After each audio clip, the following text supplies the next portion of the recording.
Hey guys, what's going on? Steven back again, and it's time for another video from the Templin Institute. Now, the name of this video is called State of the Galaxy in Warhammer 40,000. Let's take a look. I'm sure it's fine.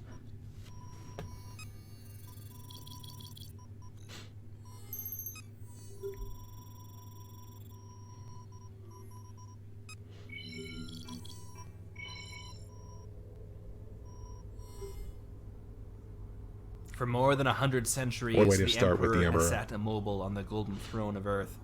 The galaxy suffers under a dark and terrible era. Countless worlds stand on the precipice of damnation. It is an eternity of carnage and slaughter where the cries of anguish and sorrow are drowned out by the laughter of thirsting gods. For in the grim darkness of the far future, there is only war. But can we get a bit more specific than that? Sure, there's only war, but who is fighting who, and which thirsting gods are laughing so heartily? In this episode of Incoming, we'll look into the state of the galaxy in the 41st millennium, or is it the 42nd millennium? That question alone brings us to the first lesson anyone studying the Age of the Imperium must learn. There are no hard facts here, no certainties beyond the touch of doubt. Instead, we must rely on our best guesses and navigate through conflicting accounts. Embrace these findings at your own peril, for truth is subjective, while damnation is eternal. So let us begin where all things must, with the Imperium of Man. I believe it is no exaggeration to say that the Emperor's realm finds itself in a state of catastrophe unrivaled even by the events of the Horus Heresy. The Great Rift, a galaxy-wide terror in reality, has unleashed unprecedented warp storms and split the Imperium in two. On one side of the Great Rift there lies the Imperium Sanctus. It consists of Segmentum Specificus, Tempestus, and Solar, as well as parts of both Obscurus and Ultima. Here, the light of the Astronomicon still burns brightly, and navigation across the galaxy can still be conducted with at least some degree of reliability. While the Astronomicon has allowed Imperium Sanctus to survive the spread of the Great Rift, it has still suffered tremendously, with even Holy Terra attacked by demonic legions. But that is nothing compared to the horrors of the Imperium Nihilus. Separated from the light of the Astronomicon and cut off from all but the most determined aid, that's a cool picture. The so-called Dark Imperium stands alone against every manner of nightmarish foe. Before the spread of the Great Rift, this half of the galaxy was administered under Segmentums Obscurus and Ultima. Since the Rift, however, travel through the warp is barely sustainable at even a crawl. The surviving Imperial worlds have instead needed to look to their own defense. Most struggle in isolation, believing that they might be the last light of civilization in a darkened galaxy, and local governors have been forced to make terrible choices and enact monstrous deeds to ensure that light continues to burn. It is difficult to argue against the belief that the Imperium has entered the time of ending, the final stage before mankind, the galaxy, or even all reality falls into darkness, but there remain flickers of hope. The brightest of these is the return of the Primarch Raboot Guilliman, who now serves as the Lord Commander of the Imperium. It was through his will that the Indomitus Crusade was launched across the galaxy, and the imminent collapse of the Imperium prevented. Yet Guilliman does not stand alone. A new breed of transhuman space marines have been perfected, reinforcing existing chapters and forming all new ones. Together with the armies of the Imperium, these new Primaris Marines have been instrumental in holding the vast territories of the Imperium together. There remain a few key routes through the Great Rift, with the potential to keep the two halves of the Imperium connected, and the worlds that guard those paths have become some of the most important territories in the galaxy. Oh, so it's not fully torn apart, I guess. For instance, has become the ultimate prize, guarding the entrance to the Nockmund Gauntlet, and now fought over by the Imperium, traitors, and various Xenos races. Even the Adeptus Custodes, once rarely seen outside of Holy Terra, are now deployed to They're so cool looking. While the extreme measures taken by the Imperium have proven effective, they unfortunately I like that golden armor. It just looks so cool. That mankind finds itself in. The forces of the Chaos Gods, by contrast, are celebrating their moment of triumph. The emergence of the Great Rift has brought greater opportunities to the ruinous powers than have ever existed in their long history. Even the most ardent Imperial worlds are now fertile ground for the spread of corruption and terror. In the Imperium Nihilus, dark cults are spreading at an ever-increasing rate, while demonic poor guards may intrusions not in be the headed. material realm are likewise becoming ever more frequent.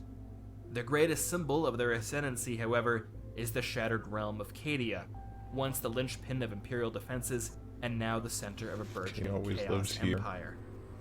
But with victory has come arrogance and impudence. Alliances between the Chaos Gods are always tenuous, and in their race to claim glory and prizes for their respective lords, the forces of the ruinous powers have turned on one another, allowing the Imperium to once again contest planets and sectors that the traitors had easily taken. The success of Chaos has also created an era of desperation, in which old adversaries have forged once unthinkable alliances and embraced a common cause. We've given you a 40-cent raise, Peyton. Congratulations. I can still picture that exact moment when... This is no more evident than in the fractured Eldari, split between those who after the fall of their empire sought refuge on their surviving craft worlds, those who fled into the labyrinth of Webway, and those who embraced strange cults and ancient prophecy. And yet, one such prophecy is uniting the Eldari like never before. A high priestess of a new religion is leading a growing coalition of her people in the belief that the Eldari god of the dead might be awoken and set against the chaos god Slanesh. While the greatest attempt has failed, should this yet come to pass, and should Slanesh be killed, the souls of all Eldari might be freed from the terrible curse that affects their race. For the first time since the fall of their ancient empire, all the Phoenix Lords have gathered together, and members of every Eldari culture have sworn loyalty to the same banner. Curiously, the same thing appears to be occurring across the Orc clans, although this may have greater consequences for the galaxy than even the spread of the Great Rift. The war boss Gazgul Mag Uruk Thraka is generally regarded as without equal across the whole of the Orc race, and beset by visions seemingly from the Orc gods Gork and Mork. They have led Gazgul first to the Imperial world of Armageddon, turning its entire star system into a cauldron of battle, and later to the Orc Empire of Octarius, where he nearly single-handedly altered the course of battle against the Hive Fleet Leviathan.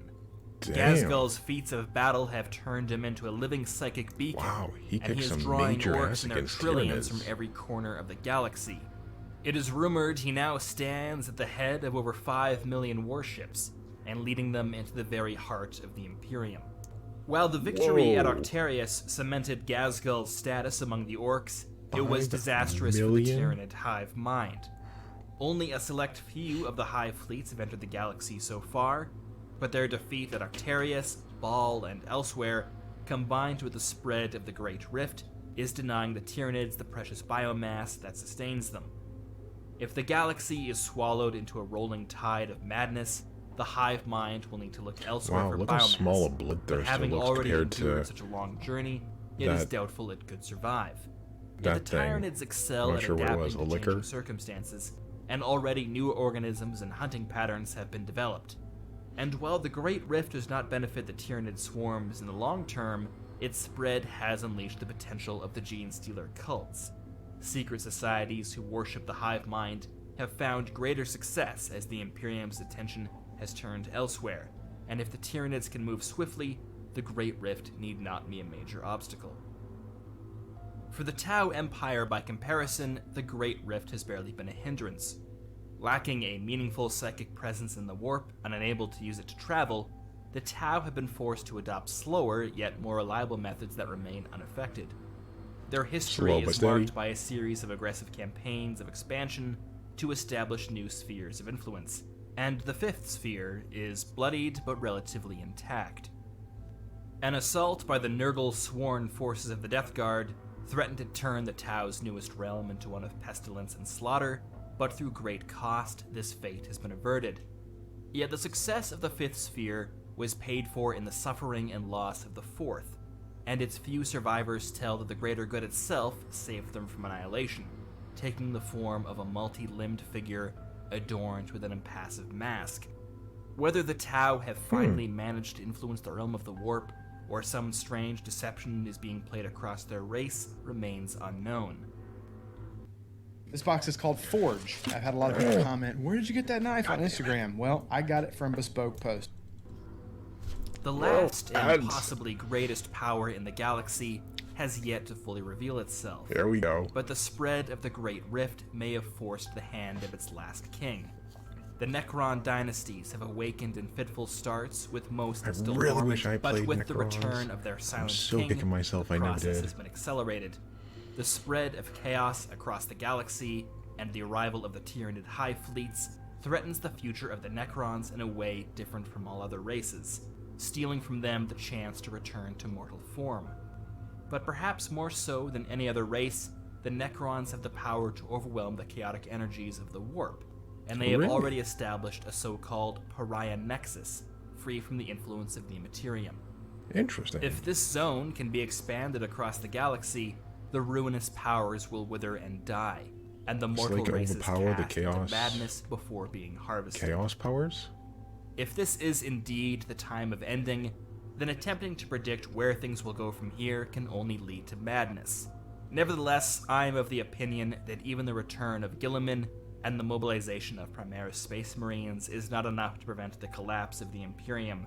Yet perhaps this is only the first stage in the return of other Primarchs, or perhaps even the rejuvenation of the Emperor himself. While That the would latter be seems unlikely, who awesome. among us could have predicted even Can you a few just years imagine ago if the Emperor that a came living back? Primarch would rally the Imperium once more? 10th The edition? Tyranids and Necrons seem the true wild card in the interesting. developing scenario. Neither has any love for chaos, and should their twisted intelligences that guide them determine that the survival of the Imperium is necessary for the success of their long-term plans, well, who can say where things might go from there? But that, of course, is just my opinion. And even though I speak with the authority of the Emperor himself, I'd like to hear your thoughts. Does the Imperium have a chance at survival? Which force, if course any, they can do. stop the spread of the ruinous powers? Sounds like some What's the heresy deal with there. the Grud? Let me don't know in know. the comments below. And until next time, this has been Incoming. In Incoming, the temp... Alright, so there we go. That was pretty interesting. Learning about the state of the galaxy and Warhammer 40,000. Sorry about the ads. Can you do? But yeah, that was a lot of information. I still haven't fully wrapped my mind around all of it, but yeah, very interesting. Necrons, I really wanted to play them. I really wanted to. I think that would have been my army, I think. Because I tried multiple armies, you know, I just couldn't find anything I clicked with. But, well. But yeah, the talk of, you know, old Primarchs coming back. What was it, being rejuvenated, I believe? Hint, hint. Wink, wink. Nudge, nudge. is not enough to prevent the collapse of the Imperium. Yet perhaps this is only the first stage in the return of other Primarchs, or perhaps even the rejuvenation of the Emperor himself. Oh, the rejuvenation of the Emperor. That would be awesome. That would be very interesting to see what would happen. I don't know, I can only imagine what would happen if the Emperor ever did return. What would change? Well, I'm pretty sure a lot of stuff would definitely change, but... Whew. I don't know, I think 10th edition. I think that'd be a game changer in 10th edition if they did that.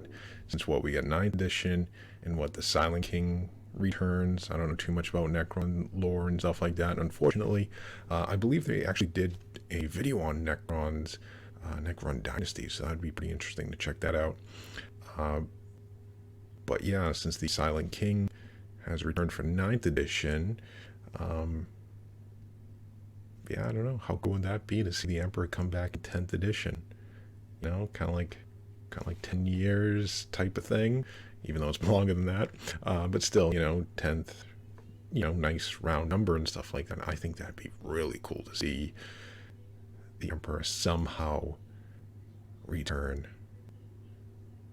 Oh, can you just imagine? That'd be super cool.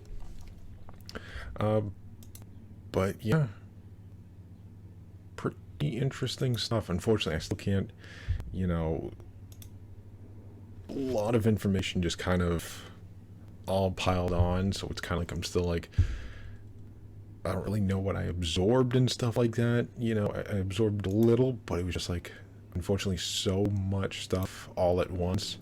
You know, I kind of handle like some of The video's a little bit better when it's broken down into certain, you know, if they talk about like a certain chapter or space marines, you know, like an individual, just not, all right, well, here's stuff about necrons and space marines and Tau and Eldar and blah, and on and on and on, all piled on all at once. And it's kind of like too much information all at once. Can't handle overload. What the hell is that thing? I get sidetracked easily. But yeah, I mean, the state of the galaxy is still a complete mess. Like we said at the end, though, you know, what was it about, if the imperium should fall. From there. But that, of course, is just my opinion. And even though I speak with the authority of the Emperor himself, I'd like to hear your thoughts. Does the Imperium have a chance at survival? Sounds like some heresy there. Of course they do. They always have a chance. I don't know. Gonna have to send some inquisitors to have a few words here. That sounds like some heresy talk there. You know, you doubt the Imperium. It's a no-no. But yeah, anyways, there we go. There is the state of the galaxy in Warhammer 40,000. So let me know what you guys think. You know, leave me all your comments and stuff like that. Try to break down a little bit more for me, so that way, you know, try to like, you know, just break things down a little bit easier for me instead of just all that information all at once. But yeah, I'm pretty sure they did do another video, Necron Dynasties, 5 days ago. So that's another one I'm definitely going to check out, because I do want to learn more about the Necrons and stuff like that. And I know I still have the Imperial Guard. I didn't do that video yet, so I still got those 2 videos still left to do. And then that'll be it until they make more and stuff like that. So, but yep, I still got those 2 left to do. All right, so anyways, you know, not much of a reaction. It was just kind of like trying to absorb all this lore about all the factions and races all at once, just kind of overwhelming. But yeah, it was still very interesting. So anyways, hope you guys enjoyed the video. If you did, hit the thumbs up button, that'd be awesome. Remember, feel free to subscribe to my channel, follow me on social media, links are in the description box below, and of course, leave me all your thoughts and comments. And other than that, just stick around, more videos are on the way, and I'll see you guys next time.